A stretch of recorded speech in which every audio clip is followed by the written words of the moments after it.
we're going to have a look at now is the doctor in the sky. He's called sunshine.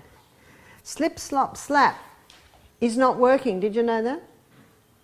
It's not working. Sun cancer rates have not declined since slip, slop, slap has brought in. In fact, something's risen, and it's risen to a rate that has never been known in Australia. It's called vitamin D deficiency.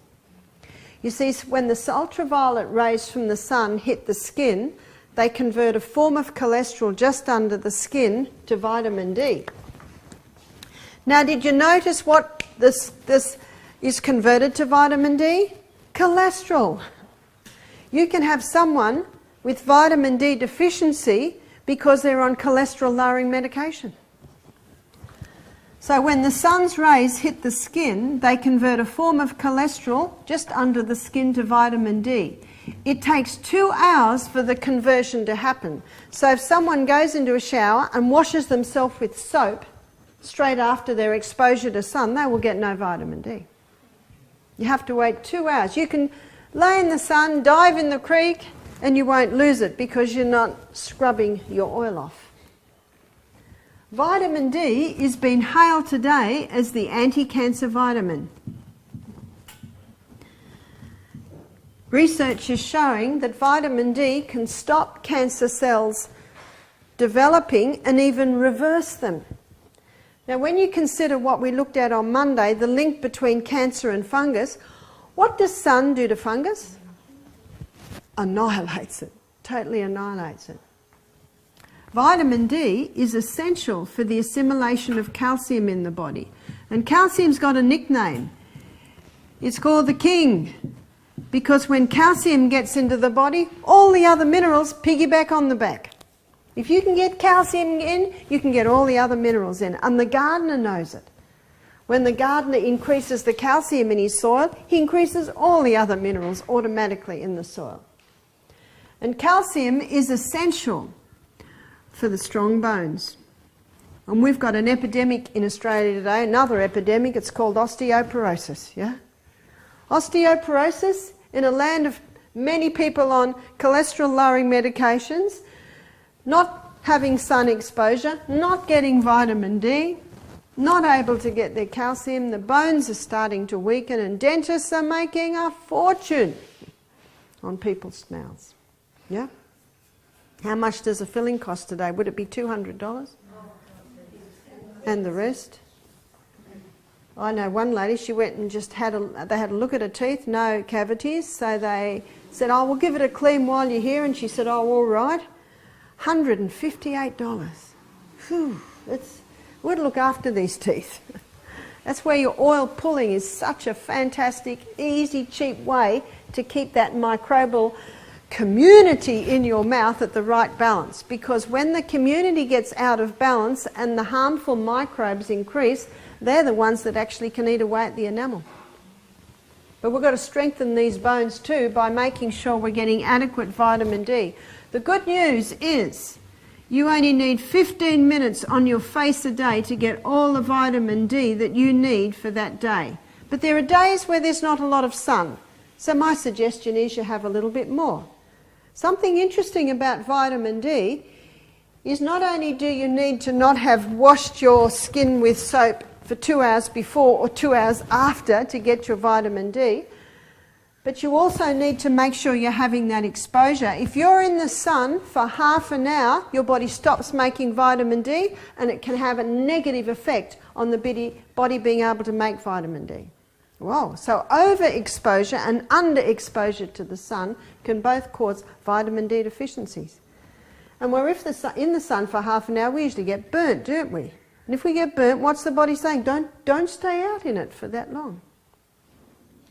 My suggestion is you do 10 minutes front, 10 minutes back, maybe a couple of times a day. And if you do that, after several days, you will start to see a lovely tanned colour come on your skin. Little by little by little, the body develops a tan, and that's the best protection against sun cancer. You've seen on the side of the road, there's that great big picture of a lady lying in the sun with a bikini on, and it says, skin cells in trauma. I'd love to get up there with a paintbrush and write, if she's dehydrated, If she had margarine for breakfast, because it comes out as a toxic fat on the skin and reacts with the sun and can cause damage in the skin. If she's a coffee drinker. If she's been there more than 15 minutes. See all the ifs? That's the only time they would be in trauma. But if she's well hydrated, had a nourishing breakfast, she's only been out there for 15 minutes, they're not in trauma. They're actually receiving healing. Your bones and your teeth need the calcium to make them strong, and they can only access the calcium if vitamin D is present. Your eyes need sun. We have a book in the bookcase called Better Eyesight Without Glasses by Dr. William Bates. Dr. William Bates nearly lost his credentials over writing this book. And he shows how you can strengthen your eyes. He says in that book that strain strengthens your eyesight. The only time strain doesn't strengthen your eyesight is if you're tired. And how many people are straining their eyes late at night when they should be asleep? You know how often parents say, you'll hurt your eyes reading in that light early in the morning. No, it strengthens the eyes. It's only when the eyes are pushed to their limit when the body needs to rest. Do you know why? Because your eyes are an extension of your brain. And when your brain's tired, your eyes are tired. It's like whipping a tired horse. Further, further. And the poor old horse gets to the stage when you go to get it for work and it won't even get up. And that's what's happening with eyes. As soon as a person's eyes deteriorate, when they start wearing glasses, the eyes now get lazy and get weaker and weaker. How can you strengthen your eyes? Strengthen your eyes by giving them rest. Strengthen your eyes by allowing them to experience the sun. Remember, your eyes are an extension of your brain, and your brain needs sun, and it gets the sun through the eyes. And different sun rays give different messages to the eyes. That's why if you wear glasses, make sure there's times in the day where you don't have your glasses so the ultraviolet rays can give their messages through. Never do I suggest that you look at the sun. Your eyes will tell you not to do that. It's only in the last 10 years scientists have discovered there's a receptor site on the eye called melanopsin, and it's not involved with sight. Melanopsin absorbs blue light, and they found when adequate levels of blue light are happening, tactical reasoning increases, the ability to solve mathematical problems increases, and the light with the most blue light is the sunlight.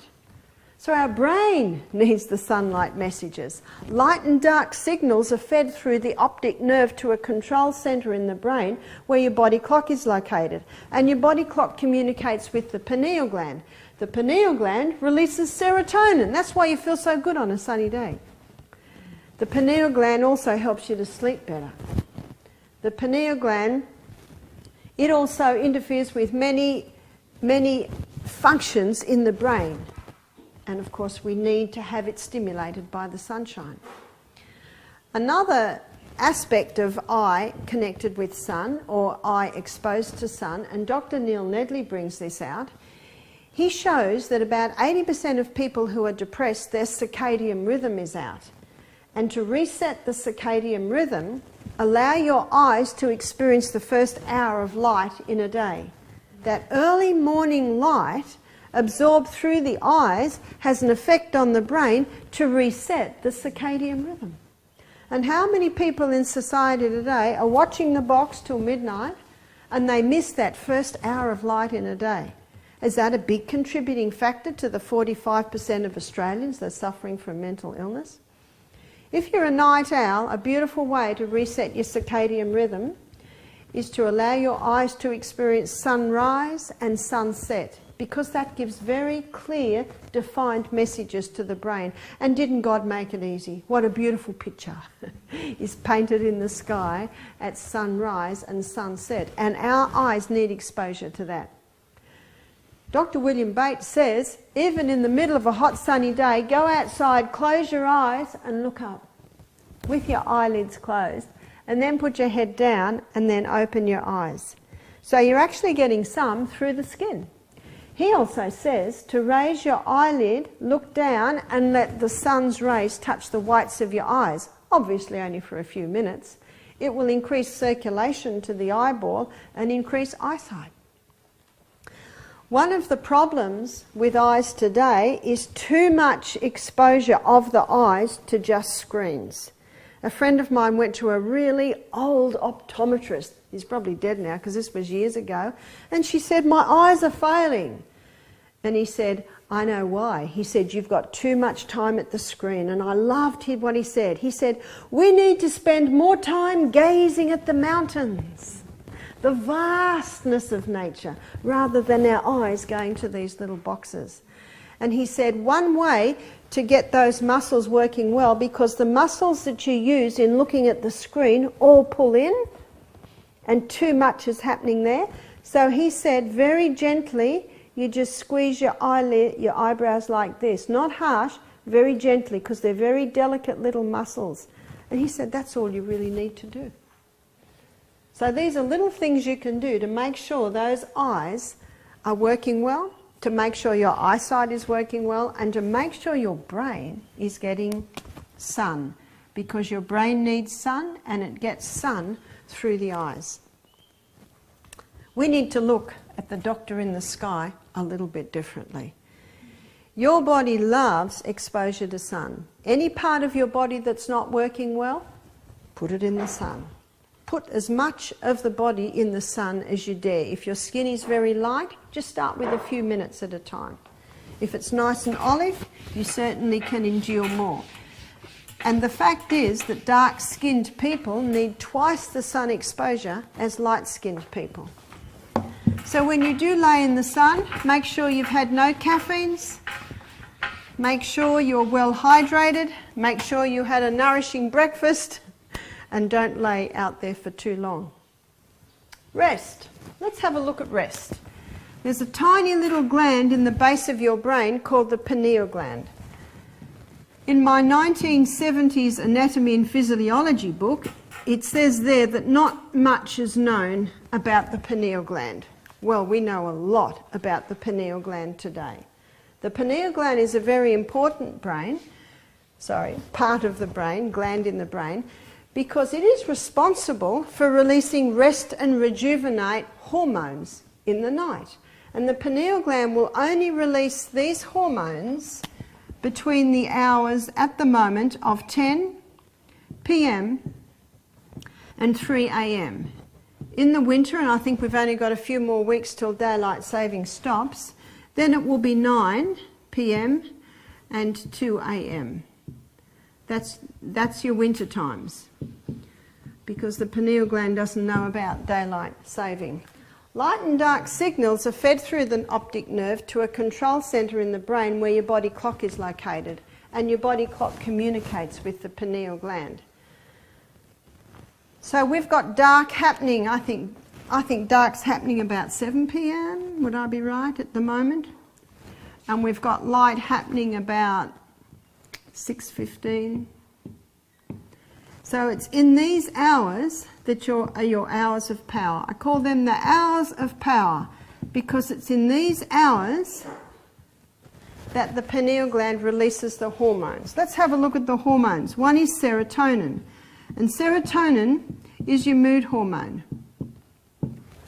What are the children like if they have a late night? They're no good, are they? That's because they didn't get their serotonin, and the parents aren't much better.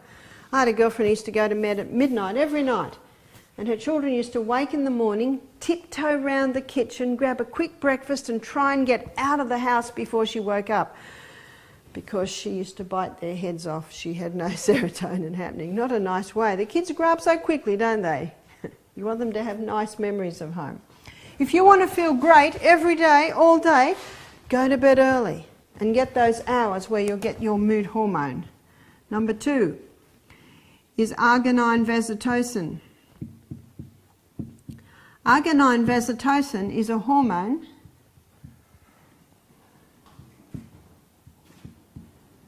that is your natural painkiller. If you are suffering from any type of pain, go to bed early and your natural painkiller will kick in. But it's very important, and I'll make a list here of things you can do to increase the output of these hormones. If you do 1 hour's exercise a day, that can double the output of these hormones at night. And it's very important for your natural painkiller, because your natural painkiller, when it's used by the body, it gives off a waste. And if you exercise the next day, you release the waste. If you don't release the waste, then that next night you won't release the arginine vasotocin. I know a few friends who are managing back pain by exercising every day, which ensures not only that their muscles and their tendons and their ligaments are strengthened to compensate for the injury they have, but it also causes a release of the waste from using their natural painkiller, which means every night their natural painkiller can kick in again. Arginine vasotocin also puts a person into a deep sleep. I know many people who can't sleep, so they go to bed later thinking that they'll get tighter, but the opposite's true. The earlier you go to sleep, the more likely you are to fall into a deep sleep. I had one lady come to me and she said, oh, it drives me crazy. I wake up at 3 o'clock every morning. It just drives me crazy. When I was, it must have been about a year ago, Time magazine did a whole article on sleep. And I was reading it, and it said in there, sleeping tablets don't really do much because they're not fixing the problem and the person doesn't feel great. They're actually showing now that a lot of sleeping tablets are causing other problems. They said there's one thing that helps, and that is cognitive brain therapy, cognitive behavioural therapy. Let me explain, and I'll explain it by using this lady. When this lady heard this lecture and realised that she was getting her hours of power, I said, all you have to do now is when you wake up in the night, it's 3 o'clock, instead of going, oh no, what am I going to do? Why does this happen? When you wake up at 3 now, you can say, this is fantastic. I've got my hours of power, I'll just doze, I'll just plan my day. That's cognitive behavioural therapy. She just changed the way that she looked at it. And because she changed the way that she looked at it, she actually started to doze back to sleep. It wasn't a deep sleep, but then if you understand your sleeping patterns, you don't have your deep sleep there. You have your deep sleeps here. That's the sleep that's powerful. Number 3 is epithalamin. Epithalamin is a hormone that slows down aging. Everybody over the age of 25 likes that one. So if you want to slow down aging, go to bed early. I was reading about a 116 Russian man, and they were interviewing him as to the secrets of his longevity. And he had a couple of points. He said, I rise with the sun, I go down with the sun. And the other one was, he said, I hold anger with no man. Very important. We'll look at that on Saturday. What's the old saying? Early to bed, early to rise, makes a man healthy, wealthy and wise.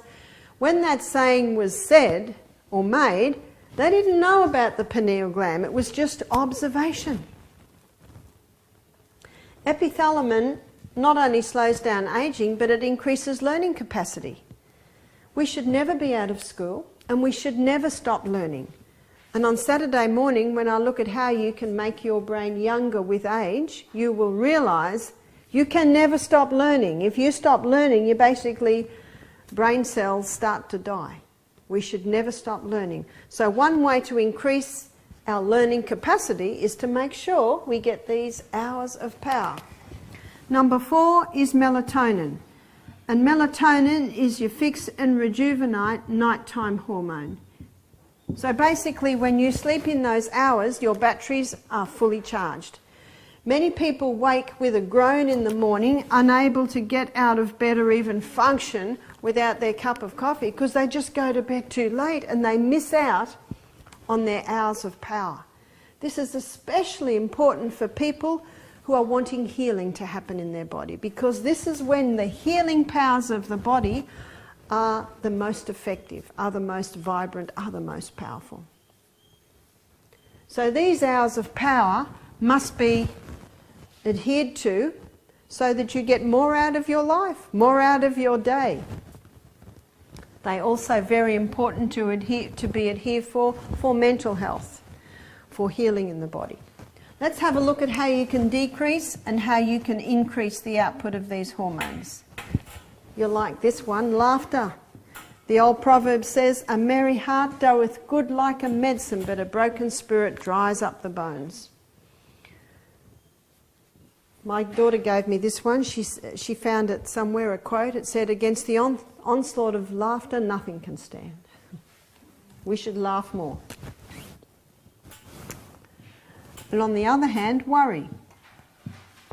The old saying says, "Worry is blind and cannot discern the future." Doesn't change anything, does it?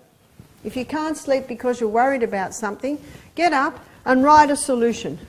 Write a letter or put it down on paper and then go back to bed and sleep. What can also increase the output of these hormones at night is sunshine through the day. Not only sunshine through the day, but sleeping in the dark. Because remember my initial statement was that light and dark signals are fed through the optic nerve. So when we give it a very clear messages of sunny day, dark night, the pineal gland gets nice clear messages. So sleeping in the dark is very important. If someone needs a bit of light in the night, I suggest getting one of those little night lights that you can plug into the power point. That will not interfere with the pineal gland. It's like moonlight. So you want about the light of the moonlight. So sleeping in the dark does it. Also fasting. Because when you fast, and there's very little activity in your gastrointestinal tract, especially in your colon, tryptophan is made. And tryptophan is a key amino acid used in the production of melatonin and serotonin. That's why you sleep so much better when you go to bed with an empty tummy. Let's have a look at what decreases it. Not only worry, but artificial lights.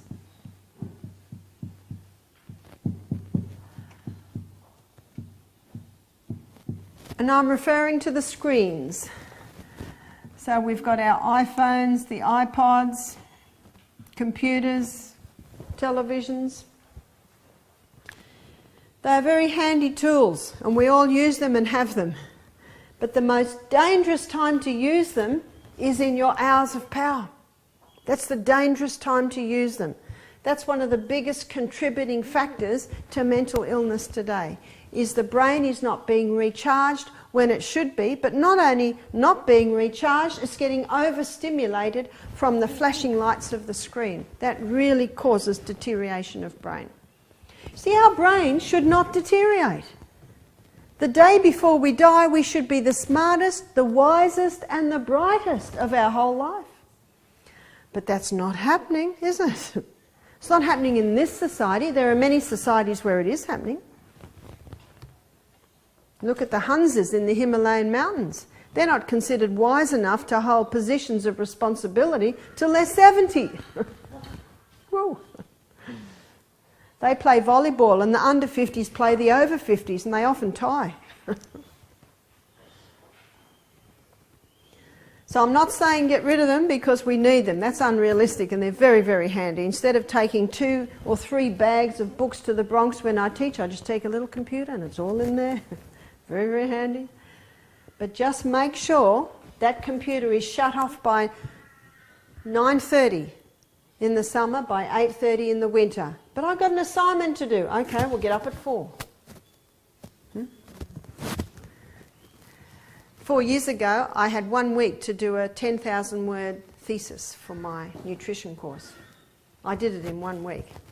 When did I do it? I went to bed at 8 and I got up at 4. And I had 2 hours of peak study time. And when I read my thesis today, I go, whoa, who wrote that? That's very well said. That's when the brain is sparky. So I say to parents, you've got to monitor this in your home with your teenagers, because I think it's a huge problem today. Many kids are taking their iPhones to bed, under the bed covers, watching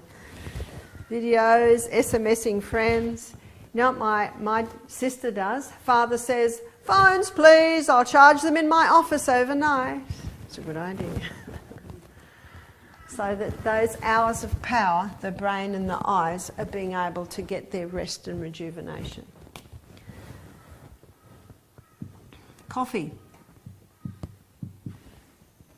or caffeine as a whole, it cuts it in half for 6 hours. Alcohol.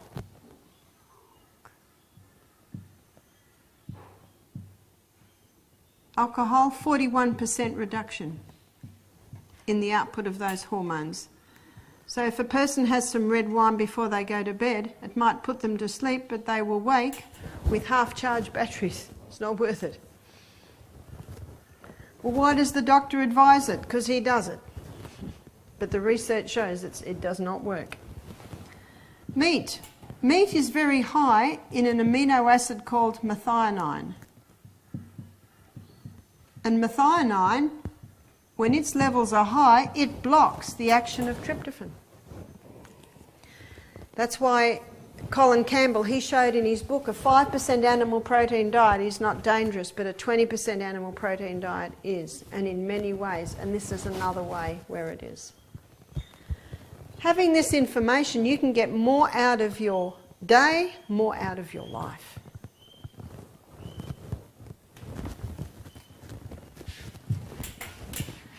When I married Michael, he used to do a lot of his work at night because he had 2 little children, and he said, "No one rings me at midnight." Well, he's discovered no one rings you at 5 o'clock in the morning either. And we've been married for 14 years, and for the first few years, about once a week, he'd say to me, "I've got to do it. I've got to get into that office. I just got to get on top of everything." He never does it now.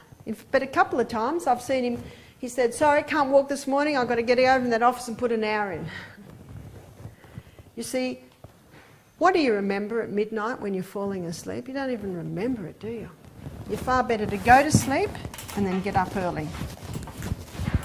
Because remember, they're your hours of power. And if you get those hours, your batteries are recharged.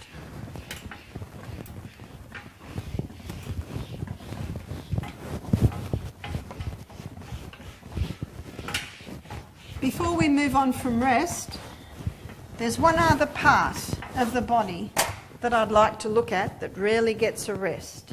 It is stomach. We have one stomach. Just to remind you of that fact, I'll put a big number 1 there. Because the way many people treat their stomachs, I don't think they realise they've got one stomach. Cows, sheep, goats, they can eat all day because they've got 5, maybe 4, maybe 3 stomachs, and it just goes from one to the other. We've only got one. I read a book recently, I mentioned it earlier, it's The Physiology of Digestion by Dr. William Beaumont. He wrote it in 1833, and a friend of mine found it on Amazon. They found it in a library in the southern states of America, and they charged me 20 cents for this old book. It's in the bookshelf there. I paid $20 by the time it got to me. But it's a fascinating story. I had heard of it, and I've heard it referred to, but I finally got the book. It was in the late 1700s, and Alexis St. Martin, a young 18-year-old man, he sustained a gunshot wound to his stomach. Dr. William Beaumont was only 25 at the time, and he was called to assess the man. And he said the man would not live long. Part of his stomach had been blown away, part of his ribs had been smashed, but the young man actually began to heal. So Dr. Beaumont took him to his home where he could tend him. What was very interesting, I found it very interesting, is about once a week a big tumour would rise up, and then it would burst and a 2-inch piece of rib came out. That happened 5 times. Notice why the body made a tumour. To get rid of a piece of rib. Now this is before antibiotics, and what Dr. Beaumont would do, he would put aloe vera, he would put myrrh. Wouldn't it be great if doctors did that today? I know some doctors do, but not many do. But Alexis St. Martin finally totally healed except for one thing. There was a little hole in his stomach. And it was like a mouth. It never actually sealed. And in the book there's a little pencil drawing of it.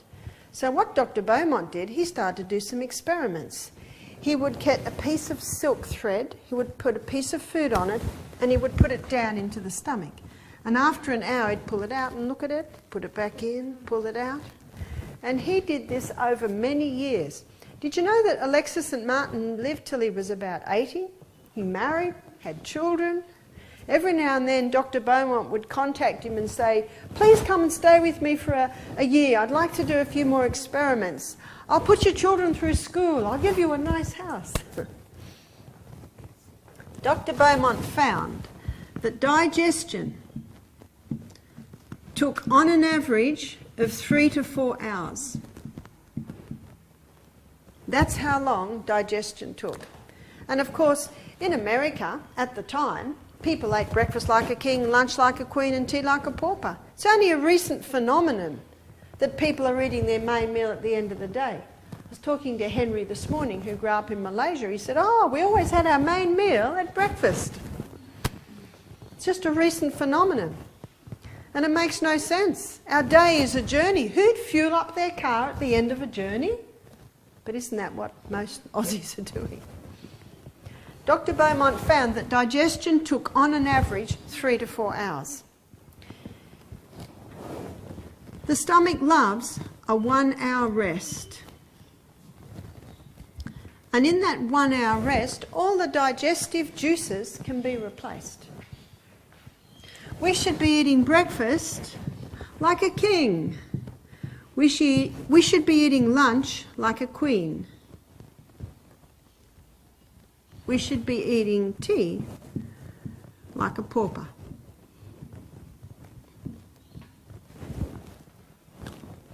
The only way you can do that with 5 hours between the meals is to make sure that you're having high fibre in the diet, to make sure that you're having substantial protein. Remember, these are the 3 essentials. We looked at these the other day. And sufficient fats. Most people have insufficient fats, because these are the 3 foods that keep the food in the stomach longer. And the reason so many people are eating every couple of hours is they're eating high, usually refined carbohydrate, and the brain says, there's nothing in there for me, give me something else. Give me something else. And that's why I found this book so fascinating, because he proved this, that we should be eating breakfast like a queen, lunch like a queen, and tea like a pauper. But surely not the children. Well, I did. And I see a smile from Dell, who's got 6 children, and I'm sure you find that too. Oh, sorry, 5 children, sorry. Yeah. I stayed with my daughter in Tassie recently, and she went away for a little bit, and I minded the little girls, 3 and 6, and 3 and 5 they were. The cherries were on. For breakfast we had cherries, then we had sourdough whole grain toast with olive oil, avocado and savoury lentils on top, and some nuts and seeds. I didn't hear from those little girls for 5 hours. I gave them a meal that was high in fibre. Everything had fibre. Good amounts of protein in the legumes, in the nuts, great amounts of fat in the olive oil, in the lentils and the avocado, on the toast and the few nuts. If I'd given them 2 Weet-Bix, they would have been wanting something at about 10 in the morning. So to be able to have this rest, we need to be eating like this, and our food should contain this. What was interesting is that in his experiments, Dr. Beaumont found that there are some things that cause the food to be still in the stomach 8 hours later. Overeating.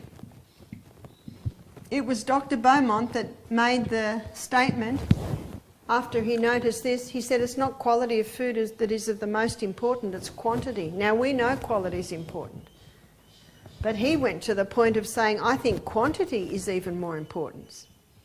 You can be eating beautiful food, but if you overdo it, overburden your stomach, it can turn to poison. It can start to ferment and rot. He also found that if Alexis St. Martin ate often, so often eating, in other words, eating every few hours, if he had something 2 hours after breakfast and then another 2 hours, at the end of the day, the food was still in the stomach. You see, this pyloric sphincter's got sensors on it. And he found the food goes round and round and round and stops. And when it stops, the sensors go out. No, it's not broken down properly yet. Round and round and round and stops. Yeah, we can start to take a few things. And then a biscuit comes in mid-morning. Round and stops. Pyloric sphincter says, there's something new in there, it's not broken down. So it will not open until the food's broken down to a certain state. And that is why the food can still be in the stomach 8 hours later. I remember when I had my first little girl, Emma, and she was about 14 months old. If she got a little bit whingy or cry, I'd give her a little bowl of sultanas. And she'd be happy for a while. And then an hour later, she'd be a bit whingy. I'd give her half an apple. Then she'd be happy while she's eating it, but then she'd be whingy again. And then I read a book that talked about the stomach and how we need to have that rest. So if she got a little bit whingy, I'd give her a drink, or I'd give her a cuddle, or read a book. I wouldn't do the food thing. And I'd make sure that there was more fibre, protein and fat, because never should we overeat, because that causes other problems. Do you know, I found she was a happier child. Many children are irritable because their stomachs are just overworked and they never get a rest. And how many kids say, I'm hungry, when they're actually bored? Divert them. Tell you what, I'm hungry, a helicopter lands. Oh, the hunger goes out the window. Wow, look, there's a helicopter. It's diversion. And most parents know that. If my husband says to me, and we're travelling and we've still got 2 hours till lunch, and he says, I'm hungry, I say, must be one of the body's many cries for water. Here. And I give him water. And often a hunger pang between a meal is dehydration. Our body actually needs the water. What also Dr. Beaumont found caused the stomach to hold the food longer was fear and anger. He found that whenever Alexis St. Martin was upset, it seemed that the hydrochloric acid levels stopped. And do you remember what I said about drinking coffee? Tiger on the path, digestion stops, because when an adrenaline crisis happens, all the energy goes to the working muscles because you've got to fight or flight.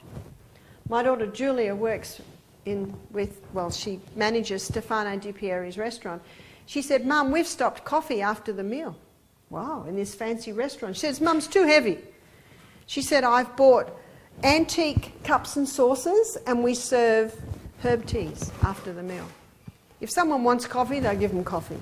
But they don't actually offer coffee. If someone asks, they do.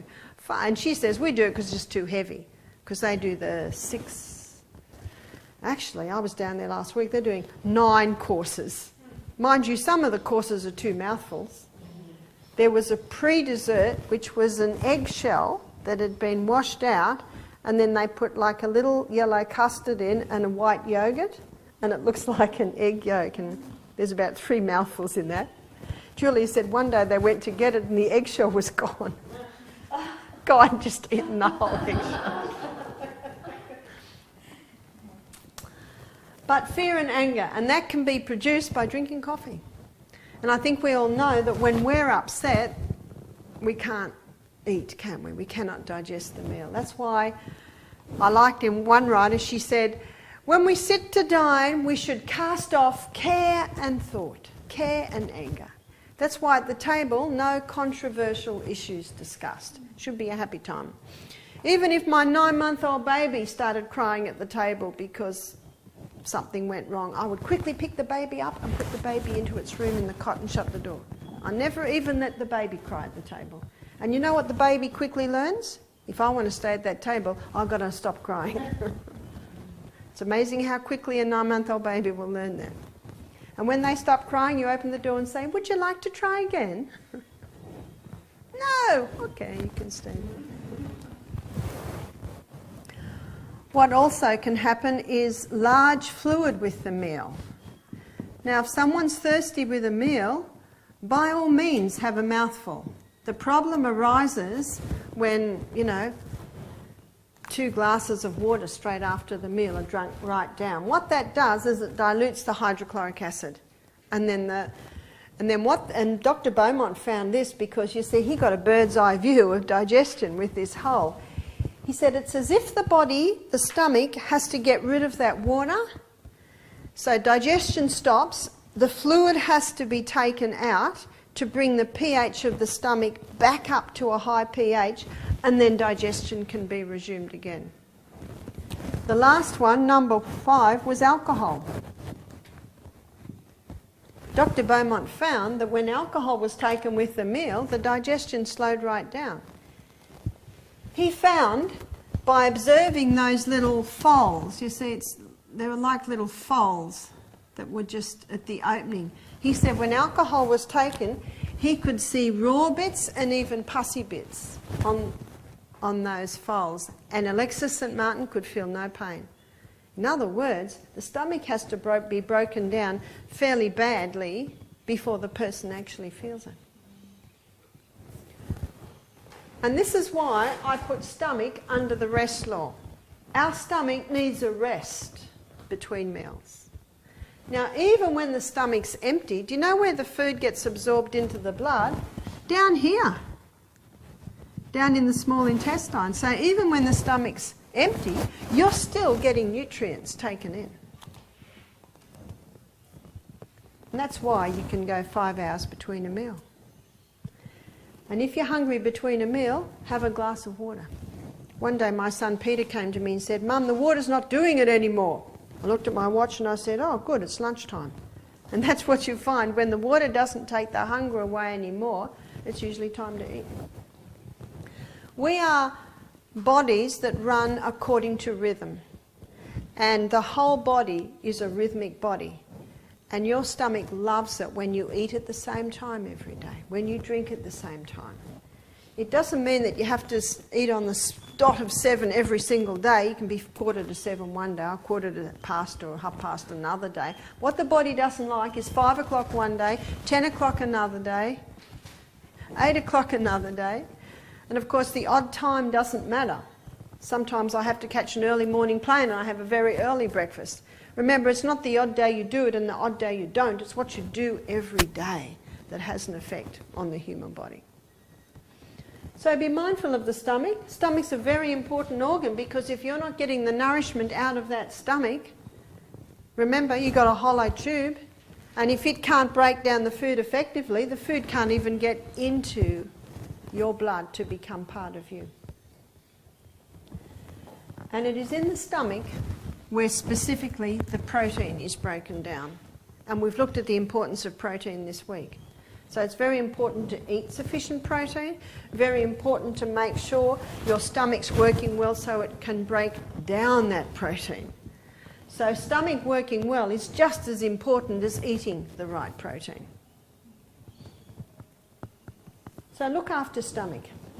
And if the personal trainer says, no, you've got to eat every 2 hours, what you do is you just prove what works with you. One lady said, I only ever ate breakfast, lunch and tea, and the personal trainer said, I got to eat every 2 hours. She said, ever since I've just had bloating and discomfort. You see, if you're having that, it's a sign. Your body's saying something's not working here. And remember, what's the definition of insanity? To do what you've always done and expect different results. If it's not working, make a few adjustments. Make a few adjustments because the fine-tuning is yours. You're the doctor. There is no body like yours. The good news is tomorrow we're going to spend the whole morning on food. Our first lecture tomorrow, we're going to look at the acid-alkaline balance, how to keep that balance in the body, and the second part of the lecture, we're going to have a look at fats. I call the lecture Fantastic Fats.